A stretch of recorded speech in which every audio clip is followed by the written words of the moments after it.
ನಮಸ್ತೆ friends, welcome to Ashwini ಕನಸು blog. ಎಲ್ಲ ಹೇಗಿದ್ದೀರಾ? ಚೆನ್ನಾಗಿದ್ದೀರಾ ಅನ್ಕೋತೀನಿ ಫ್ರೆಂಡ್ಸ್. ಹಾಗೆ ನಾನು ಚೆನ್ನಾಗಿದ್ದೀನಿ, ನೀವೆಲ್ಲ ಚೆನ್ನಾಗಿದ್ದೀರಾ ಅಂತ ಭಾವಿಸ್ತಾ ಇವತ್ತಿನ ವೀಡಿಯೋ ಸ್ಟಾರ್ಟ್ ಮಾಡ್ತಾಯಿದ್ದೀನಿ.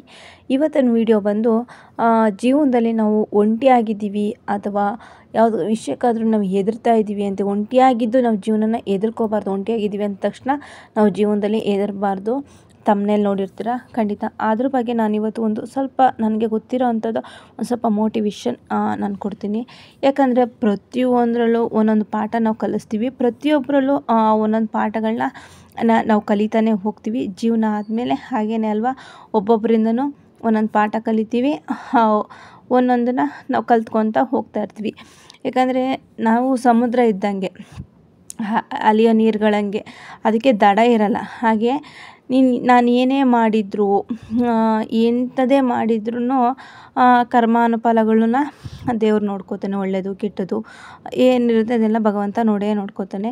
ಯಾಕಂದರೆ ನಿದ್ರೆ ಅನ್ನೋದು ಎಷ್ಟು ಅದ್ಭುತವಾಗಿರುತ್ತೋ, ನಿದ್ದೆ ಬಂದರೆ ಎಲ್ಲನೂ ಮರೆತಿಸ್ಬಿಡುತ್ತೆ.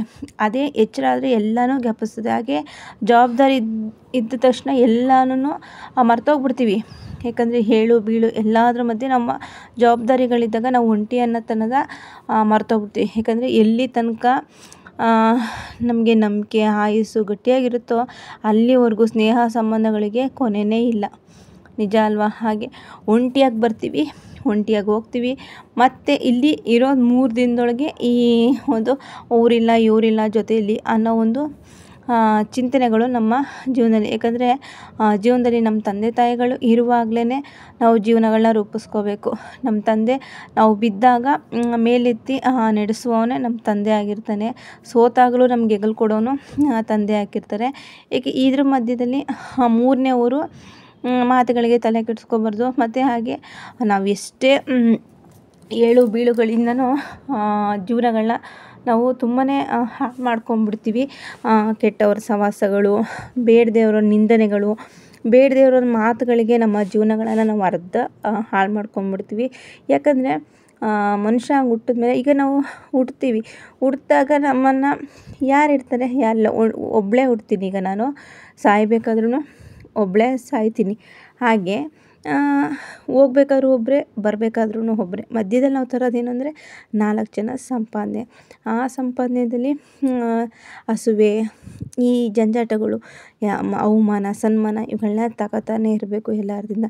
ಹಾಗಾಗಿ ನಾವು ಸೋತಾಗ ನಮ್ಗೆ ಹೆಗಲು ಕೊಡೋನೇ ತಂದೆ, ನಮಗೆ ದಾರಿದೀಪವಾಗಿ ನಿಂತ್ಕೊಳ್ಳೋದೇ ತಂದೆ. ತಂದೆ ತಾಯಿಗಳಿದ್ದಾಗ ನಾವು ಒಂಟಿ ಆದೆ ಅಂತ ಯೋಚನೆ ಮಾಡಬಾರ್ದು. ಯಾರೋ ನಮ್ಮನ್ನು ಬಿಟ್ಟೋದ್ರು ಅಂತ ಯೋಚನೆ ಮಾಡಬಾರ್ದು. ಜೀವನದಲ್ಲಿ ಏನೇ ಬರಲಿ ನಾವು ನಿಲ್ಲಿಸ್ಕೋಬೇಕು. ಎದುರಿಸಿ ನಾವು ನಿಂತಾಗಲೇ ನಾವೊಂದು ಮನುಷ್ಯ ರೂಪಕ್ಕಾಗೋದು ಅಲ್ವಾ? ಈಗ ಮನೇಲಿ ಒಂದು ಮನೆ ದೀಪ ಬೆಳಕಾಗಬೇಕೇ ಹೊರತು ಅದನ್ನು ಆರಿಸೋ ನಂದ ದೀಪ ಆಗಬಾರ್ದು. ಮತ್ತು ಮನೆಯೇ ಸುಟ್ಟು ಹೋಗೋ ಮಟ್ಟಿಗೆ ಆಗಬಾರ್ದು. ಒಂದು ದೀಪ ಹಚ್ಚಿದ್ದೀವಿ ಅಂದರೆ ಅದು ಮನೆಗೆ ಪ್ರಕಾಶವಾಗಿ ಉರಿಯುವಂಥ ಒಂದು ದೀಪ ಆಗಿರಬೇಕೇ ಹೊರತು ಆ ದೀಪದಲ್ಲಿ ಮನೆ ಸುಡುವಂಥ ಕೆಲಸಗಳನ್ನ ಮಾಡೋರು ತುಂಬ ಜನ ಇರ್ತಾರೆ.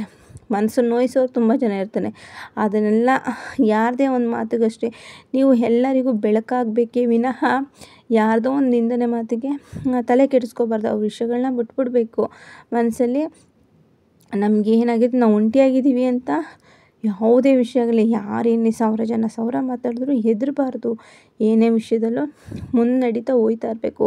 ಆಗಲೇ ನಿಮಗೆ ಒಂದು ದೀಪದಲ್ಲಿ ದಾರಿ ದೀಪ ಆಗೋದು.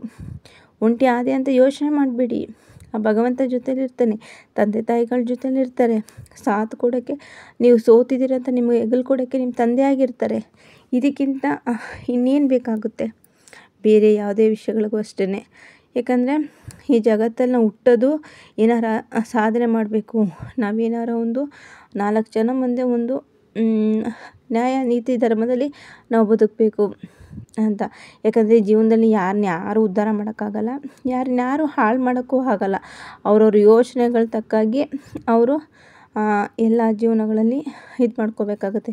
ಯಾಕಂದರೆ ಒಬ್ಬರಿಂದ ಹಾಳಾಗ್ತೀವಿ ಅನ್ನೋ ತಪ್ಪು, ಒಬ್ಬರಿಂದ ಉದ್ಧಾರ ಆಗ್ತೀವಿ ಅಂದರೆ ತಪ್ಪು. ಏಕೆ? ನಮ್ಮದೇ ಆದಂಥ ಒಂದೊಂದು ಜ್ಞಾನೋದಯ ಇರುತ್ತೆ, ನಾವು ಹೇಗೆ ನಡಿಬೇಕು, ಹೇಗಿರಬೇಕು ಅಂತ. ಹಾಗೆ ಸೋಲು ಗೆಲುವು ಎರಡೂ ಜೀವನದಲ್ಲಿ ಇದ್ರೇ ಚೆಂದ. ಸೋಲಿದ್ರೇ ಜೀವನದಲ್ಲಿ ಪಾಠ ಕಲಿಯೋಕ್ಕೆ ಚೆಂದ, ಗೆಲುವಿದ್ರೇ ನಾನು ಸೋತಿಂದ ಗೆದ್ದೆ, ಶ್ರಮಪಟ್ಟು ಗೆದ್ದೆ ಅನ್ನೋದಕ್ಕೆ ಒಂದು ಉದಾಹರಣೆ ಆಗುತ್ತೆ. ಹಾಗೆ ಜೀವನದಲ್ಲಿ ಯಾವುದೇ ಒಂದು ಆದರೂ ಅಷ್ಟೇ ಸೋತೋದೆ ಅಂತ ಅಂದ್ಕೊಂಡು ಕುಗ್ಬೇಡಿ, ಪ್ರಯತ್ನ ಮಾಡ್ತಾಯಿರಿ. ಯಾಕಂದರೆ ಫಲ ಒಂದಿನ ಸಿಕ್ಕೇ ಸಿಗುತ್ತೆ.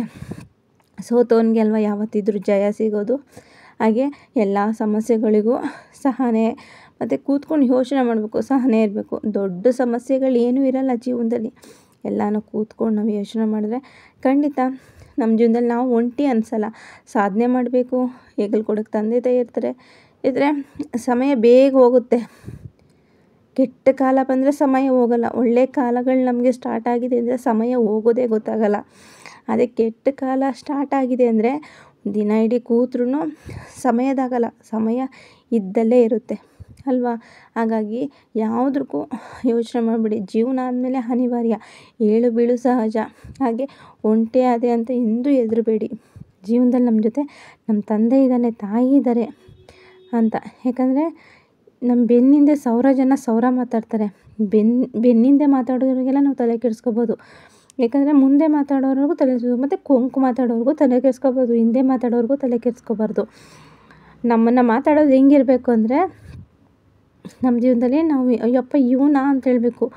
ಯಾಕಂದರೆ 1000 ಜನ ಮಧ್ಯದಲ್ಲಿ ನಮ್ಮನ್ನು ಹೊಗಳೋ ಅಂಥವ್ರು ಇರಬೇಕು, ನಿಜ ಅಲ್ವಾ. ಹಾಗಾಗಿ ಫ್ರೆಂಡ್ಸ್, ಯಾರೇ ಆದ್ರೂ ಅಷ್ಟೇ ಒಂಟಿ ಆದಿ ಅಂತ ಯೋಚನೆ ಮಾಡಿ ಧೈರ್ಯವಾಗಿ ಎಲ್ಲ ವಿಷಯಗಳು. ಏಕೆಂದರೆ ನಾವು ಹುಟ್ಟಿದಾಗಲೂ ಒಂದೇ, ಸಾಯೋಗೂ ಒಂದೇ. ಈ ವಿಡಿಯೋ ಇಷ್ಟ ಆದರೆ ಪ್ಲೀಸ್ ಲೈಕ್, ಕಮೆಂಟು, ಸಬ್ಸ್ಕ್ರೈಬ್ ಮಾಡ್ಕೊಳ್ಳಿ. Bye friends.